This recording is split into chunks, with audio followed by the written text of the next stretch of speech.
মামা, কি দেখছো গো? এই রান্নার একটু ভিডিও দেখছি। রান্না? কি রান্না গো?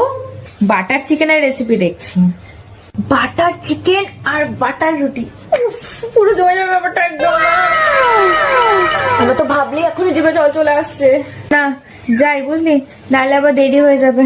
বল, কটা খাবি রুটি? বাটার চিকেন দিয়ে রুটি আমি 3-4টা তো খেয়েই নেব।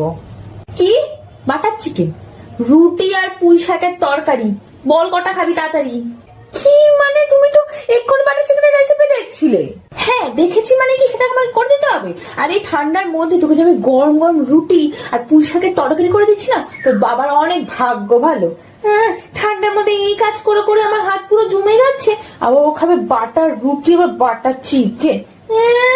বাবার যখন ভাগ্য ভালো, তাহলে তুমি বাবাকে খাও না রুটি আর পুঁই শাকের তরকারি। সোনা মা, রুটিটা আবার পুঁই শাকের তরকারির সাথে কে খায় মা? দূর।